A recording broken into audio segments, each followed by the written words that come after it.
அனைத்து நல்லுள்ளவங்களுக்கும் வணக்கம். நான் உங்கள் ரவிக்குமார். தினம் ஒரு தகவல் அடிப்படையில் ஜியோ பாலிடிக்ஸ். இன்றைய ஜியோ பாலிடிக்ஸ் ஈரான்லேருந்தே தொடங்கிடலாமே. ஏன்னா நியூயார்க் டைம்ஸ் வந்து பயங்கரமான அதிரிபதிரியான சம்பவங்கள்லாம் சும்மா தெரிக்க விட்டுருக்காங்க. அமெரிக்கா தரப்பில் 48 மணி நேரத்தில் எனக்கு பதில் சொல்லுன்றாங்க.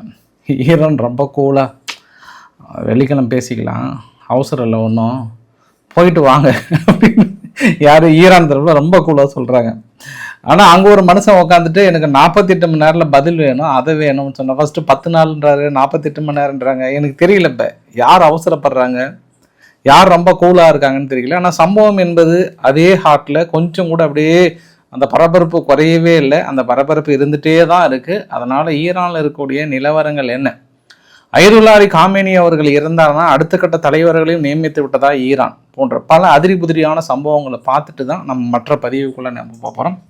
வாங்க நண்பர்களே, வீடியோக்குள்ளே போகலாம். ஸோ வீடியோக்குள்ள போகிறதுக்கு முன்பு நீங்கள் நம்ம சேனலை சப்ஸ்கிரைப் பண்ணலாம். சப்ஸ்கிரைப் பண்ணிட்டு வாங்க, மறக்காம பெல் பட்டனை கிளிக் பண்ணி ஆல் ஆப்ஷன்ஸ் கொடுங்க. வீடியோக்குள்ள போகலாம்.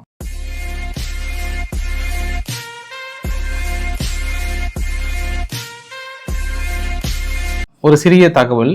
அந்த புஞ்ச், அந்த குட்டி குரங்கு இருக்கு இல்லையா, அந்த குரங்கு ஒரு வழியாக அம்மா வந்து இல்லை அப்படின்னாலுமே மற்றொரு பெரிய குரங்கு வந்து அரவணைத்து சென்றது. என்னதான் அரவணைத்து சென்றாலுமே வந்து பெரிய பெரிய குரங்குகள் இருக்கிற இடத்துல சின்ன சின்ன குரங்குலாம் சர்வே பண்ண முடியாது.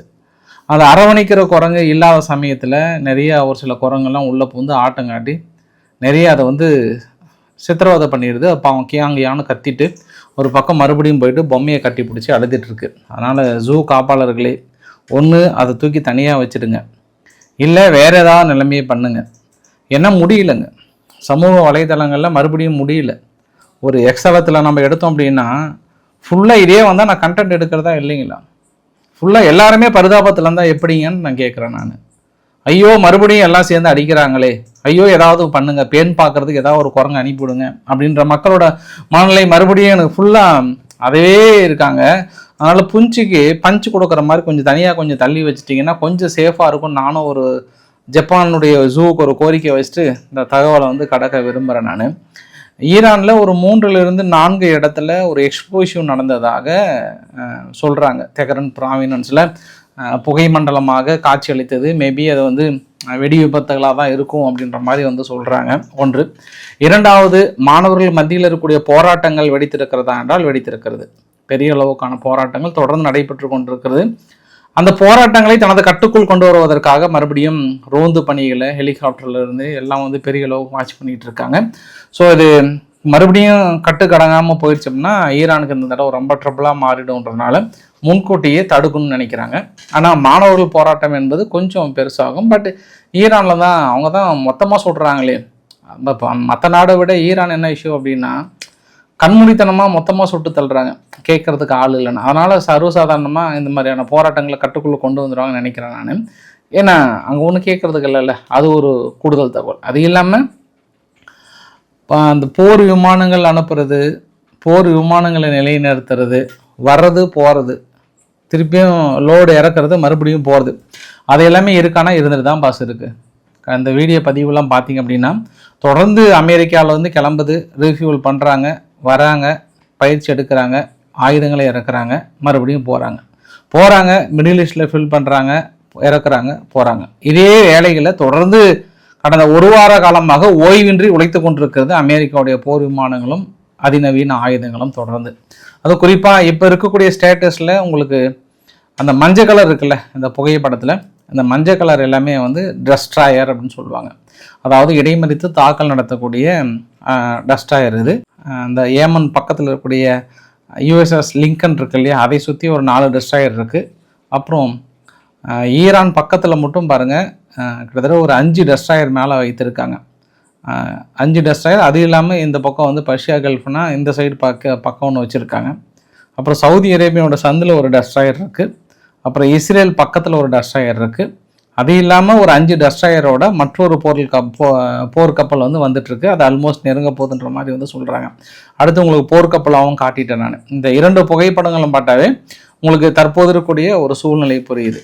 ஆனால் இந்த நேரத்தில் ஐஆர்ஜிசியினுடைய நேவி வந்து இப்போ ரீசெண்டாக சையத் 3G மிசைல்ஸ் அப்படின்னு சொல்லிட்டு ஸ்ட்ரெயிட் ஆஃப் ஆர்ம்ஸ் பகுதியில் ஒரு பெரிய ஒரு போர் பயிற்சி கிட்டத்தட்ட ஒரு 150 கிலோமீட்டர் தள்ளி தாக்கல் நடத்தக்கூடிய ஒரு பெரிய ஏவுகணையை வந்து சோதனை செய்கிறாங்க ஒன்று. இன்னொன்று பார்த்தோம் அப்படின்னா 110 ஃபாஸ்ட் போட்டுன்னு சொல்லிட்டு தண்ணீரில் ரொம்ப ஸ்பீடாக போயிட்டு கப்பல்கள் மீது தாக்கல் நடத்துவதற்கான மிதவை ட்ரோன்கள் அப்படின்னு சொல்ல முடியும். தண்ணியில் மிதந்து போகக்கூடிய ட்ரோனு, ரொம்ப ஸ்பீடாக போகக்கூடிய வீடியோ பதிவுகளும் இது நேராக உங்கள் கப்பலுக்கு தான் வரப்போகுது, சும்மா நாங்கள் ட்ரையல் தான் எடுக்கிறோன்ற மாதிரி ஈரான் தரப்பில் ஒரு சில மிரட்டல்களும் உங்களுக்கு கொடுக்குறாங்க. யாருக்கு? மறைமுக எச்சரிக்கையும், இலே சீண்டிடாதலே, நாங்களும் சாதாரண ஆளுங்களாம் கிடையாதுலே, ஏதோ நீ நினைக்கிற மாதிரி மிரட்டியே முடிச்சிடலாம் நினைக்காதே, நானும் உங்களை மிரட்டுவேன் அப்படின்ற மாதிரி ஈரான் தரப்பில் மிரட்டி இருக்காங்க. அப்புறம் அமெரிக்காவுடைய MQ-4C ட்ரைத்தான் வந்து பர்ஷியா கோல் பகுதியில் திடீர்னு ஈரானுடைய பகுதியில் ரேடாரில் டிஸப்பியர் ஆகுது, மறுபடியும் வராங்க, இந்த மாதிரியான பெரிய உளவு வேலைகள் பார்க்குறாங்க. பட் நியூயார்க் டைம்ஸ் போன்ற பத்திரிகைகள்லாம் என்ன சொல்கிறாங்கன்னா, அயதுல்லா அலி காமேனி அவர்கள் வந்து அடுத்த கட்ட ஒரு தலைவரை முழுமையாக நியமிச்சிட்டார் அப்படின்ற மாதிரி வந்து சொல்கிறாங்க. ஏன்னா கடந்த முறை என்ன ஆச்சுன்னா, ஒரு பங்கர்ஸ் கடியில் போகும்போது ஒரு தொடர்பு கொள்ள முடியல, அப்புறம் அந்த போரை யார் தாங்கி நின்று நடத்துவது, அடுத்த கட்ட லெவலுக்கு என்ன அப்படின்ற மாதிரியான பெரிய யோசனைகள்லாம் படப்பட்டது. பட் இந்த தடவை என்ன அப்படின்னா, மேபி அவர் மீது தாக்கல் நடத்த இறந்துட்டாரு அப்படின்னா அடுத்த கட்ட முயற்சி என்ன, இல்லை பங்கர்ஸ் கடியில் போயிட்டு ஒரு தொடர்பு கொள்ள முடியாத ஒரு சூழ்நிலை இருந்ததுன்னா அடுத்த கட்ட முயற்சி என்ன, இது மாதிரியான பல திட்டங்களை ஆலோசிக்கப்பட்டதாக, அந்த ஆலோசனையில் மறுவைத்த நபர்களாக நியூயார்க் டைம்ஸ் இருந்ததாக பல அதிரி புதிரியான சம்பவங்கள்லாம் வெளியிட்டிருக்காங்க. மேபி இருக்கலாம். ஏன்னா இப்போ அயதுல்லா அலி காமேனி அவர்கள் என்ன இப்போ அமெரிக்கா வந்து டைரக்ட் எய்மே அவருக்கு தான் வைக்கிறாங்கன்னு சொல்கிறாங்க. அவருக்கும் IRGCயில் இருக்கக்கூடிய முக்கிய தலைவர்களுக்கு மட்டும்தான் எய்ம் வைக்கிறாங்க. லைக் வெனிசுலா மாதிரி. வெனிசுலானுடைய அதிபரை தூக்கிட்டு வந்தாங்க, பட் இது தூக்கிட்டு வர பாசிபிள் இல்லை. ஏன்னா ஈரான் கொஞ்சம் ரொம்ப ஸ்ட்ராங்காக இருக்காங்க, அதெல்லாம் முடியாது. அதனால் நேராக முடிக்கலான்ற கண்டிஷனில் இருக்காங்கன்ற மாதிரி சொல்கிறாங்க. அப்படி ஏதாவது பண்ணால் லர்ஜானின்னு சொல்லிட்டு அலி லர்ஜானி அவர் தான் IRGCனுடைய கமாண்டரை வழி நடத்துறது, அது இல்லாமல் பொலிட்டிக்கல் டைனஸ்டி பிரின்ஸ் அவர் தாங்கிறாரு, டிஃபேக்டாவாக ஈரானை ரூல் பண்ணுறதும் அவர் தான். அதனால் அந்த ப்ரோட்டஸ்ட்டு தனது கட்டுக்குள்ளே கொண்டு வந்ததுக்கான முழு அதிகாரமும் கொடுத்தது அவர் தானா. அதனால் அது இல்லாமல் கத்தார், ஓமன் எல்லா நாடுகளுக்கும் பெரிய அளவுக்கு நல்ல தொடர்பு இருக்கக்கூடிய ஒரு நபர். டிஃபேக்டாகவே வந்து அயதுல்லா அலி காமேனிக்கு அடுத்து வந்து லர்ஜானி அவர்கள் தான் வருவாங்க அப்படின்ற மாதிரி வந்து சொல்லியிருக்கிறாங்க. அவருக்கான முழு உத்தரவு கொடுத்துட்டாங்களாம்.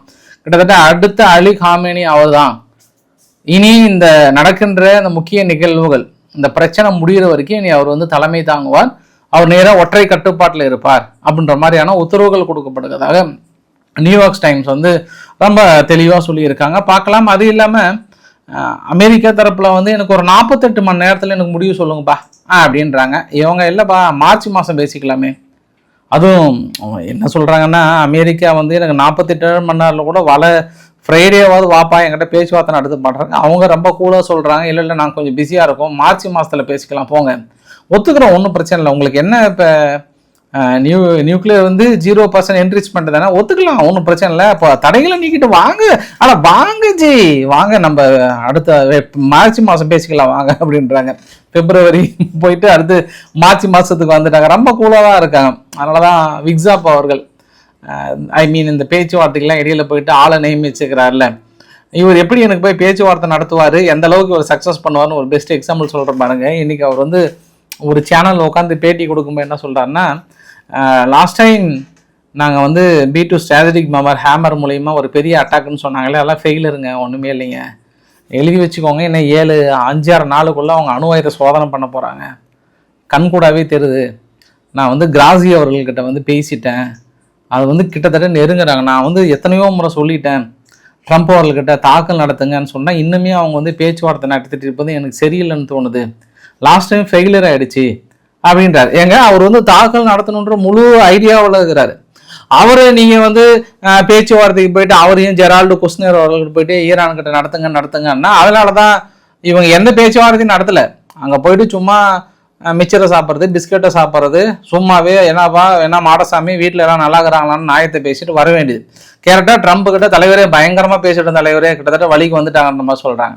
அவங்க ஈரான் தரப்பில் அராக்சி அவர்கள் என்ன சொல்கிறாருன்னா, ஏங்க நீங்கள் வேற அவங்க எதுவுமே பேசலைங்க, எதுவுமே அவங்க என்ட்ரிஸை பத்தியோ மற்ற எதுவுமே என்கிட்ட சொல்லலைங்க அப்படின்றாரு அவரு. எனக்கு இதெல்லாம் பார்க்கும்போது என்னன்னா, இந்த டீம் சும்மாவே ஒரு டிராமா கிரியேட் பண்ணிட்டு இருக்காங்க ட்ரம்ப் அவர்கிட்ட. அந்த மனுஷன் சும்மா அவ்வளவுதான், அதான் வந்துட்டாங்க, இல்லை நான் இன்னும் 10 நாள் அடிக்க போறேன், இன்னும் ஒரு 5 நாள் அடிக்க போறேன், அதான்னு சொல்றதும், விக்ஸாப்பை கொண்டு போய் நிறுத்துறதும் அது நேரா வேற மாதிரி தான் இருக்கு. இன்னொன்றுமே சொல்றாரு, இன்னைக்கு கூட நான் போய் ரேசா பலாவி அவர்களை பார்த்தேன். ஒன் ஆஃப் த ஒரு கைண்ட் பர்சன். ட்ரம்ப்போட சிந்தனைகளை எதிர்காலத்தை முழுமையாக ஃபுல்ஃபில் பண்ணுறது யாருன்னா அவர் தான். எங்களுக்கு ஈரானுக்கு தொடர்பு ஏற்படுத்துறது, நான் அவரே இருக்கணும்னு சொல்லலை, ஆனால் நல்ல ஒரு சாய்ஸாக இருக்கும் அப்படின்ற மாதிரிலாம் சொல்லியிருக்கிறாரு. சரி, ரைட்டு தான். இவர் என்னன்றது நம்மளுக்கு என்னன்னு இன்னைக்கு பத்திரிகைகள் தெரிஞ்சு போச்சு. இதே டீமை திரும்பி திரும்பி பேச்சுவார்த்தை நடத்துறதுக்கும் நீங்கள் அதுக்கு சும்மா இருக்கிறதும் ஒன்று தான், அதை நம்ம வீட்டில் உட்காந்து டீ குடிக்கிறதும் ஒன்று தான்றக்காக தான் நான் நினைக்கிறேன் பர்சனலாக. இல்லை அவங்க எப்படின்னு தெரியல, அது அவங்க பாடு. இன்னைக்கு கூட 2 ரஷ்யானுடைய ஒரு கார்கோ பிளான் வந்து திடீர்னு ஈரானுக்குள்ளே வந்தது. அப்புறம் அவருடைய ஜிபிஎஸ் சிக்னல்லாம் சுவிட்ச் ஆஃப் பண்ணிட்டாங்க. மறுபடியும் அங்கேருந்து கிளம்பி ஓமன் நாட்டுக்கு வந்துச்சு. அதுக்கப்புறம் செய்தி குறிப்பில் என்ன சொன்னாங்கன்னா, இல்லை ஒரு சில முக்கிய நபர்கள்லாம் அங்கேருந்து நாங்கள் எவகேட் பண்ணோம், ரஷ்யாவில் ஈரானில் இருக்கக்கூடிய நபர்களை நாங்கள் எவகேட் பண்ணோன்ற மாதிரிலாம் வந்து சொல்லியிருந்தாங்க. சோஃபியா ஏர்போர்ட் பல்கேரியாவில் இருக்குது. இந்த வரைபடத்தில் பார்த்தீங்கன்னா தெரியும். ஐரோப்பா நாடான பல்கேரியாவில் கிட்டத்தட்ட கிரீஸுக்கு மேலே இருக்கக்கூடிய ஒரு குட்டி பிளேஸ். இது வந்து இன்டர்நேஷ்னல் ஏர்போர்ட். அந்த ஏர்போர்ட் வந்து பொதுமக்கள் பயன்படுத்தக்கூடிய விமானமும் போர் விமானங்களும் பயன்படுத்தக்கூடியது அதிகமாக இருக்கும். பட் 23ஆம் தேதி இருந்து அடுத்து ஒரு 25ஆம் தேதி வரைக்கும் பொதுமக்கள் பயன்படுத்தக்கூடிய விமானங்கள் வர வேண்டாம் என்று தடை விதிச்சிட்டாங்க. என்ன காரணம்? முழுமையாக போர் விமானங்கள் நிறுத்துவதற்கு இடமில்லைன்றாங்க. அப்போ உங்களுக்கு குழு ஏதாவது கிடைக்குதா பாருங்கள்.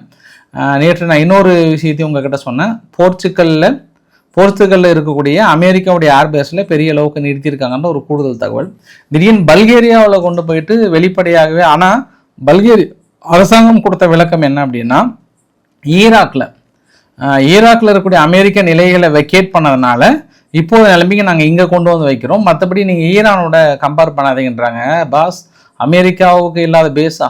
அதுவும் நீங்கள் கிரீஸ் பக்கத்தில் பல்கேரியாவில் கொண்டு போய் நிறுத்துறீங்க அப்படின்னும் போதே, அதுவும் குறிப்பாக பாருங்கள், நாளையிலிருந்து 23 கிட்டத்தட்ட 25, 26 வரைக்குமே, ஆல்மோஸ்ட் இந்த மந்த் எண்டு வரைக்குமே எந்த விமானங்களும் வர வேண்டாம், பப்ளிக்கும் இங்கே பயன்படுத்த வேண்டாம், பப்ளிக் உள்ளே வர வேண்டான்றாங்க. அப்போ ஒட்டுமொத்த ஒரு சர்வதேச விமான நிலையத்தையே அமெரிக்காவுக்காக பல்கேரியா ஒதுக்கி வைக்கிறது என்றால் சம்திங் வில் ஹேப்பன் அப்படின்றத நம்ம எப்படி நோட் பண்ணிக்கலாம் நம்ம. ஸோ அதை நம்ம கூர்ந்து கவனிக்க வேண்டிய ஒரு செயலாக இருக்கிறது என்பதும் ஒரு கூடுதல் தகவல் ஐயா. அப்புறம் இந்த அணுகுண்டு பாய்ஸ், செல்ஃபி பாய்ஸ் நேற்று இரவு தாக்கல் நடத்தினதில் 20 பேர் இறந்து போனதாக சொல்கிறாங்க. இருந்த உடல்களை ஒரே இடத்துல அடக்கம் பண்ணுறாங்க. மேபி இன்னைக்கு நைட்டு, அப்படி இல்லைன்னா இன்னும் 4-5 நாளில் நாங்கள் பெரிய அட்டாக் கொடுக்க போகிறோன்னு சொல்கிறாங்க. பட் எனக்கு தெரிஞ்சு நைட் அட்டாக் பண்ணுறாங்கன்னு நினைக்கிறேன். வெடியே அட்டாக் பண்ணுவாங்கன்னு நினைக்கிறேன் நான். எனக்கான ஏற்பாடுகள் நடக்குது. இல்லை அதுக்குள்ளே சவுதி அரேபியா மோடி வந்து தடுக்கிறாங்களான்னு தெரியல. ஆனால் கொஞ்சம் செல்ஃபி பாய்ஸ் ரொம்ப அப்படியே புஸ்ஸுன்னு தான் மூச்சு விட்றாங்க. இப்போ அப்படியே வெறி கொண்டு வேங்கையாக விட்டுட்டு இருக்காங்க. இவங்க பாகிஸ்தான் இலையே வாலே அணுகுண்டு போட்டு தள்ளுறவா இன்னைக்கு உங்களுக்கு பிரிச்சு மேயறன்னு சொல்கிறாங்க. அதனால் எப்போனாலும் இவங்க ஒரு பக்கம் சைடில் வெடிக்கிறதுக்கு வாய்ப்புகள் இருக்குதுன்னு நினைக்கிறேன். அதை நம்ம கொஞ்சம் கூர்ந்து கவனிக்க வேண்டிய ஒரு செயலாமல் இருக்கிறது. இன்றைக்கி 3 பேர் கிட்டத்தட்ட ஜெய்ஷி முகமதோட தீவிரவாதி சைஃபுல்லா இந்தியாவுடைய எல்லை பகுதியில் ஊடுருவிப்பதாகவும் நம்ம ஜம்மு காஷ்மீர் பகுதியில் இருந்ததாகவும் தகவல் கிடைத்திருக்கு. போயிட்டு கிஸ்துவார் அப்படின்ற ஒரு பகுதியில் என்கவுண்டர் பண்ணிட்டாங்க, தட்டி தூக்கிட்டாங்க. தேடப்படக்கூடிய மிக முக்கிய குற்றவாளி 3 பேர்த்த வந்து தட்டி தூக்கி இருக்கிறாங்க. கடந்த ஒரு 3 நாட்களாக ரொம்ப அருமையாக வேலை செஞ்சிட்ருக்கு ரா வந்து. ஏன்னா இப்போ இங்கே தமிழ்நாட்டில் பிடிச்சிட்டு போனதும் சரி, வெஸ்ட் பெங்காலில் 2 பேர்த்த பிடிச்சாங்க, அப்புறம் உத்தரப்பிரதேசில் ஒருத்தனை பிடிச்சிருக்காங்க. இவங்க எல்லாமே பாகிஸ்தானில் இருந்து ஊடுருவி வந்தவங்க, பெரிய திட்டத்தில் இருந்திருக்காங்கன்ற அடிப்படையில் இன்றைக்கி தூக்குறாங்க. இவங்க எல்லாமே ஃபேக் டாக்குமெண்ட்டில் வைத்திருக்காங்க. ஸோ நம்ம இந்தியாவுக்குள்ளார எங்கே பேஸாக ஊடுருவுறாங்கன்னா வெஸ்ட் பெங்கால் வழியாக தான் வராங்க. டீ குடிக்கிற மாதிரி வந்துட்டு போகிறாங்கல்ல சர்வசாதாரணமாக. இன்னும் எல்லை பகுதி கொஞ்சம் மூடாமல் இருக்குல்ல, அரசாங்கம் தான் கொஞ்சம் ஹோல்டு பண்ணிட்டாங்கல்ல. ஏன்னா நீங்கள் ஏற்கனவே போட்ட அந்த ஃபென்சிங் வந்து நான் கொஞ்சம் சேர்த்தி போட்டிங்க, அதனால் நான் கொடுக்க முடியாதுன்னு சொல்லி கடைசியில் உச்சநீதிமன்றம் தீர்ப்பு கொடுத்து இன்னும் முழுசாக கைக்கு வரல. இந்த மாதிரி பெண்டிங்கில் இருக்கிறனால சும்மா பக்கத்தில் எட்டி பார்க்குற மாதிரி வந்துட்டு போயிட்டே இருக்கிறாங்க. இது ஒரு பெரிய ஒரு பாயிண்ட் ஆஃப் வியூவை பயன்படுத்தி இப்போ 7-8 பேர் கண்டுபிடிச்சிருக்காங்க. இன்னும் இது மாதிரி எத்தனை பேர் இருக்காங்கன்னு தெரியல. அது இல்லாமல் எல்லையினுடைய ஊடுருவுகளை இது மாதிரி வந்து அடுத்தடுத்த இந்த மாதிரி என்கவுண்டர் வந்து இனி நடக்கும்ன்ற மாதிரியான எச்சரிக்கையை கொடுத்துருக்காங்க. அடுத்து நம்ம நேராக எங்கே போகிறோம்? உக்ரைன் கிட்ட போகிறோம். பட் அதுக்கு முன் மற்றொரு செய்தியும், ஆக்சுவலாக இந்தியாவும் அமெரிக்காவும் நாளைக்கு வந்து ட்ரேட் அக்ரிமெண்ட் பேச வேண்டியது, ஆனால் நிறுத்திட்டாங்க, ஒரு வாரம் தள்ளி போட்டுக்கலான்ட்டாங்க. ஏன்னா சுப்ரீம் கோர்ட் வந்து வரியை நீக்கணுன்றாங்க. அப்போ நமக்கும் அமெரிக்காவுக்கும் டிஃபேக்டாவே வந்து 10% வரி தான் வருது. மனுஷன் திடீர்னு ஓடி வந்து இல்லை மறுபடியும் நான் 15% வரி விதிக்கிறேன்னு சொல்லிட்டு வரிக்குதிரை வரிசாமி அவர்கள் அதிகமாக வரி போடுறாரு. அப்போ நம்மளுக்கு 15% வரியா 18% வரியான்னு தெரியல. ஆனால் இந்தியாவுக்கு 18% தொடருன்றாங்க. ஆனால் உச்சநீதிமன்றம் மறுபடியும் நாங்கள் பெரிய அளவுக்கு இது சீரியஸ் கேஸை எடுத்துக்க போகிறோன்றாங்க. அதனால் இந்த கான்ட்ராவர்சி பெருசாக போகிறதுனால இப்போ போய் நம்ம பேச்சுவார்த்தை நடத்துறது சரியில்லைன்னு சொல்லிட்டு இந்தியா அந்த பேச்சுவார்த்தையை வந்து கேன்சல் பண்ணிட்டாங்க. கேன்சல் பண்ணி கொஞ்ச நாள் போட்டும் ஓட்ட சாமியில் கொஞ்சம் விடுங்கன்ற மாதிரி வந்து சொல்லியிருப்பதாக தகவல் கிடைத்திருக்கிறது. இன்னைக்கு காலையில் திடீர்னு ரஷ்யா என்ன பண்ணிட்டாங்க, இன்னைக்கு சண்டே லீவுனா விட்டுருந்தாங்கன்னா கூட பரவாயில்ல, லீவு அதுமா கூட பார்க்காம உக்ரைன் தலைநகரையும் மற்ற இடங்களையும் வந்து பெரிய அளவுக்கான ஒரு தாக்குதல் நடத்தியிருக்காங்க. உங்களுக்கு வீடியோ பதிவு ஒரு பக்கம், இது வந்து ஜெலன்ஸ்கி வெளியிட்ட வீடியோ பதிவு. பிப்ரவரி 17 21, 22, பிப்ரவரி 17, பிப்ரவரி 21, பிப்ரவரி 22 கிட்டத்தட்ட ஒரு 300 drone attack, 50 missiles, various type of missiles தலைநகரில் இருந்து எல்லா ஏரியாவும் தாக்கல் நடத்தியிருக்காங்க. எனர்ஜி இன்ஃப்ராஸ்ட்ரக்சர்ஸை மறுபடியும் அழிக்க ஆரம்பிச்சிருக்காங்க. உதவி செய்யுங்கள், உடனடியாக உதவி செய்யுங்கள்ன்றாங்க. நார்மலாகவே சொல்யூஷன் பேச்சுவார்த்தை அப்படின்னாவே வந்து செட்டில்மெண்ட்டுக்கு தான் வராங்க. செட்டில்மெண்ட்டுக்கு நாங்கள் எப்படி கொடுக்க முடியும், அதெல்லாம் வாய்ப்புகளே இல்லைன்ற மாதிரி வந்து சொல்லியிருக்காங்க. அது உக்ரைனுடைய தகவல்.